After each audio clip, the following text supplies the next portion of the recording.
Soy Everardo Moreno Cruz, presidente del Tribunal Universitario, y les invito a ver el programa Reencuentro con México. En nombre del grupo Por un País Mejor, le damos la más cordial bienvenida a este tributo que rendimos a mexicanas y mexicanos destacados en el ámbito artístico, cultural, deportivo, político y académico. Bienvenidos a este programa que va al reencuentro con México. Everardo Moreno Cruz nació en la Ciudad de México el 17 de noviembre de 1946. Es abogado, egresado de la Facultad de Derecho de la Universidad Nacional Autónoma de México y también doctor en Derecho. Durante más de 50 años impartió cátedra sobre Derecho Procesal Penal y Derecho Romano en nuestra máxima casa de estudios. Fue magistrado unitario supernumerario de los tribunales agrarios. Se desempeñó como subprocurador general de la República. Nos encontramos con el doctor Everardo Moreno Cruz, presidente del Tribunal Universitario. Doctor, muchas gracias por la entrevista. No, al contrario, Juan Manuel, me da mucho gusto estar con usted. ¿Qué atribuciones tiene, doctor, el Tribunal Universitario? El Tribunal Universitario es la entidad que ha de conocer aquellas quejas, aquellos problemas que puedan surgir entre alumnos, entre estudiantes, con la autoridad, entre docentes. Es una instancia en donde se busca la conciliación, pero también en su caso, si hay necesidad, la imposición de sanciones por aquellas conductas que deban de ser castigadas. ¿Qué tipo de sanciones aplica el tribunal? Las sanciones que se pueden aplicar son suspensiones temporales que pueden ir de una semana a un mes, a varios meses, como también puede imponerse la expulsión del alumno desde la facultad, de la escuela o de la facultad en la que se encuentre. ¿Y se puede canalizar al área penal? Bueno, eso sería aparte. Si se ha cometido algún ilícito, el agraviado puede obviamente acudir al Ministerio Público a presentar la denuncia o querella correspondiente. Doctor Moreno, ¿qué garantiza a la comunidad universitaria este tribunal? Garantiza el que sea oído en juicio, porque se celebra una audiencia, el que pueda defenderse, pero también garantiza algo muy importante.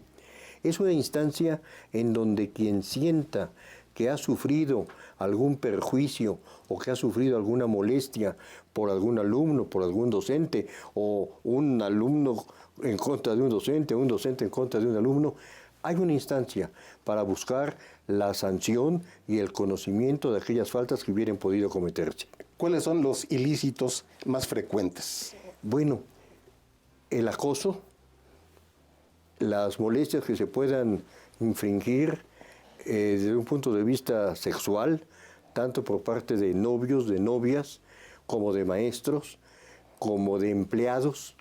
Esa es la mayor cantidad de conductas que se conocen dentro del tribunal. Pero también puede haber la presentación de documentos falsos, puede haber algunos otros ilícitos, como en cualquier comunidad se pueden presentar muchas conductas que son irregulares.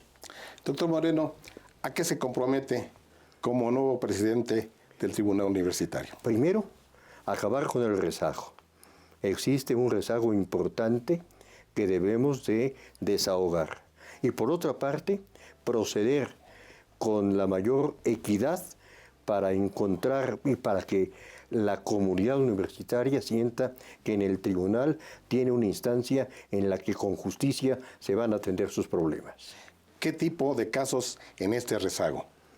Bueno, de los mismos que le he mencionado, son los que se encuentran dentro del rezago pendientes de ser atendidos. ¿Realmente, doctor, está funcionando este tribunal universitario? Sí, indudablemente que sí. Claro que sí funciona. Es una instancia útil, como la instancia de la Defensoría de los Derechos Universitarios. Claro que funcionan, claro que son útiles. ¿En qué casos procede la expulsión de alumnos o la destitución del personal académico?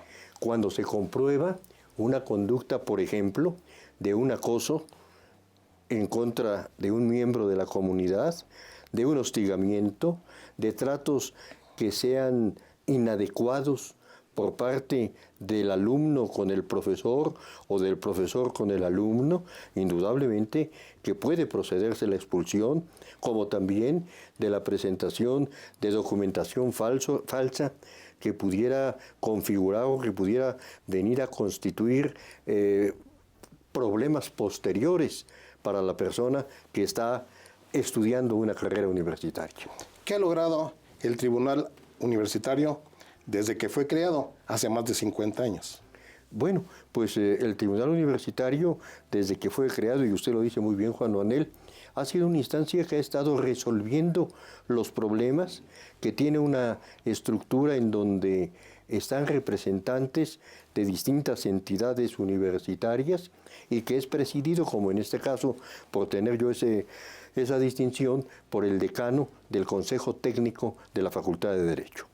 ¿Qué tan difícil es convertirse de catedrático universitario a juez de la legalidad en la UNAM? Bueno, pues siendo como soy abogado y habiendo tenido ya oportunidad de desempeñar cargos dentro de la Administración de Justicia, pues no le veo sinceramente mayor dificultad. Es un reto en donde debemos de cumplir tanto para servir a nuestra universidad, como para que las autoridades universitarias sientan, desde el señor rector, el director de la Facultad de Derecho, los directores de todas las escuelas e institutos, que tienen una instancia que está cumpliendo y que está respondiendo a los fines para los que fue creada. ¿No se contraponen de catedrático y presidente del tribunal? No, de ninguna manera. No hay ninguna contradicción que pueda presentarse en ese sentido, Juan Manuel. El maestro Everardo Moreno ha escrito varios libros, entre ellos El Nuevo Proceso Legal Mexicano, Apuntes para el primer curso de Derecho Civil, Apuntes de Teoría General del Proceso, Derecho Romano primer curso y Los primeros momentos de un candidato presidencial. En 2006 fue precandidato del PRI a la presidencia de la República. Actualmente es presidente del Tribunal Universitario y decano de la Facultad de Derecho de la UNAM. Doctor Moreno Cruz, ¿cómo afloró su vocación por la abogacía? Yo creo que desde que era niño, y conste que ya ha llovido, desde que era niño, pues yo sentí una inclinación por el derecho. Mi padre, ya fallecido, era abogado, pero nunca se dedicó al ejercicio de la profesión. Él se dedicó a la docencia. Mi madre estudió Derecho, pero tuvo que interrumpir la carrera en virtud de que yo nací y entonces ya no pudo seguir estudiando. Pero dentro de mi familia no existe otro antecedente dentro de la familia consanguínea. La familia por afinidad sí hay otros abogados, pero pues no fue una influencia familiar, fue realmente una vocación y un deseo que me surgió de poder estudiar esta carrera que la siento la más hermosa de todas. ¿Por qué? Porque tiene que ver con un ideal muy importante, que es la justicia. Decía Spengler que la justicia es como la estrella polar para los navegantes. Orienta, aunque nunca pueda desembarcarse en ella. Ahora que habla usted de la justicia, ¿sabía usted que se enfrentaría a un mundo de injusticias y de impunidad? Ese problema es muy serio. La impunidad es un problema que debe de atacarse. La impunidad es el mejor aliciente para la injusticia y la impunidad es el mejor alimento para que se vulnere el orden social. ¿Se puede? Claro que se puede. Por supuesto que se puede. ¿Por qué, doctor, se siguen encarcelando a inocentes y liberando a delincuentes? Tiene usted toda la razón. Yo siempre he dicho que es preferible un culpable en la calle que un inocente en la cárcel. Porque somos seres humanos, porque el Ministerio Público se puede equivocar, porque los jueces puedan fallar. Y no estoy pensando en conductas irregulares, no estoy pensando en hechos de corrupción. Es muy presente esa expresión de que el arte de litigar es el arte del bien probar. Nosotros, abogados, tenemos que probar cuando somos defensores, cuando somos asesores jurídicos, tenemos que probar. Pero si desafortunadamente no lo podemos hacer, bueno, pues entonces nos vamos a encontrar con que pues no se va a poder materializar la justicia. Se dice que en México somos expertos en elaborar leyes y especialistas en violarlas. Yo no Yo no sería tan catastrofista.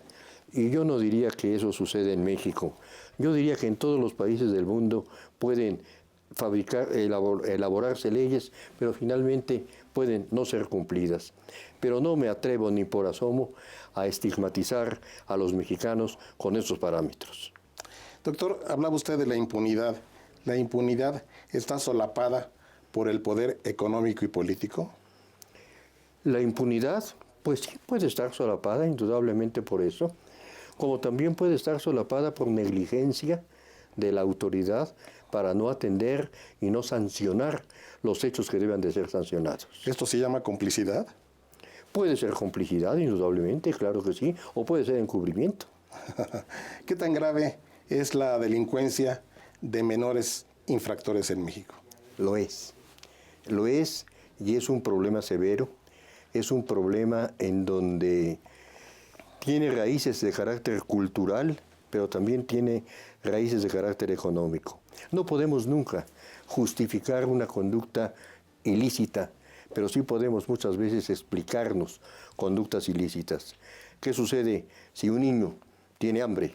¿Qué sucede si un niño tiene necesidades que debe de satisfacer y que no tiene el entorno familiar suficiente para orientarlo y para educarlo? Pueden presentarse esos hechos de manera indudable. ¿Cómo atender este problema? Con una buena educación, con los medios para brindarles educación que les dé formación, no solamente cultura, sino que les inculque valores.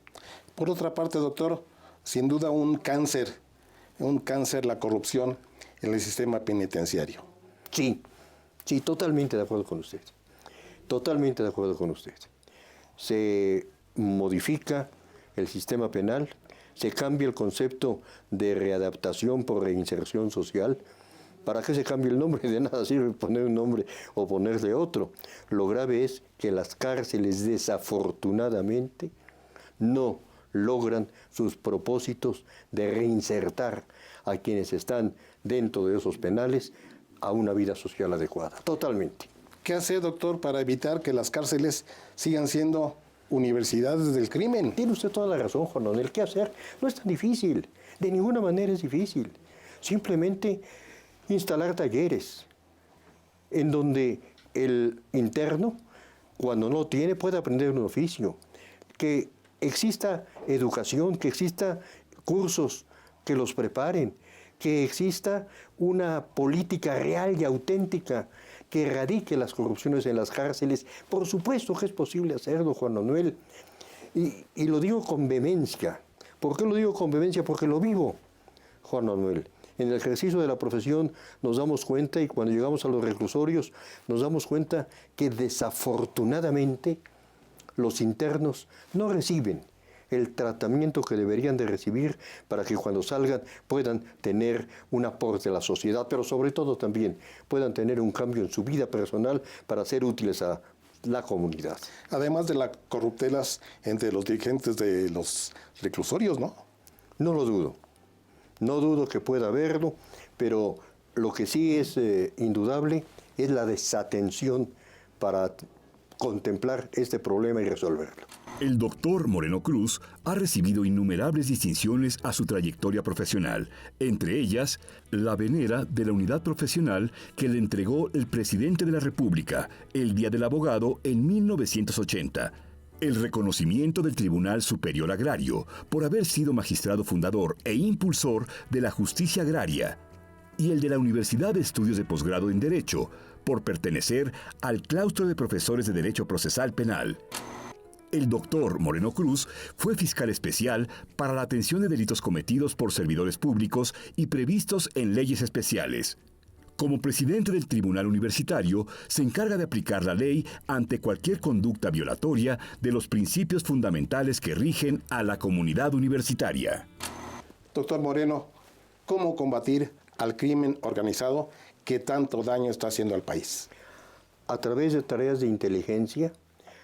Esto es, conocer a quiénes son las personas que puedan estarlo encabezando, irse a las cabezas, no necesariamente espiar, realizar tareas de espionaje, pero sí de infiltración en muchas ocasiones. La policía mexicana es muy buena, es muy eficiente, se puede combatir, tanto con tareas de inteligencia como también con tareas desde un punto de vista financiero, para que se puedan asegurar capitales, se puedan congelar cuentas de aquellas personas que puedan encontrarse inmiscuidas en hechos delictivos. ¿Cerrarles las puertas del dinero? Por supuesto. Usted lo ha dicho, Juan Manuel. Doctor, ¿es ético que un abogado defienda a un narcotraficante? Por supuesto que sí. Qué buena pregunta me hace. El artículo 20 constitucional establece que toda persona tiene derecho a un defensor. La reforma penal que se hizo por el presidente Felipe Calderón establece cómo es imprescindible que el defensor acuda y esté asistiendo al imputado. Toda persona merece ser defendido. Podrá el abogado escoger a quién defiende, pero todo imputado tiene derecho a ser defendido. ¿Y entonces por qué se les ha satanizado cuando defienden a narcotraficantes? Bueno, habrá personas que los satanicen. Yo en lo personal no satanizo a ningún abogado. Los abogados nos podemos dedicar a muchas cosas y si somos defensores tenemos el derecho de defender a quien queramos.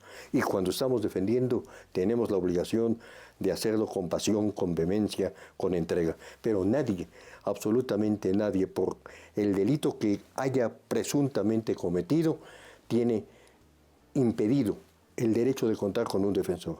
Y digo que presuntamente haya cometido porque tenemos el principio de presunción de inocencia. Hasta en tanto no se demuestre la culpabilidad, la persona es inocente y tiene derecho a ser defendido. ¿El caso más difícil que ha trabajado usted?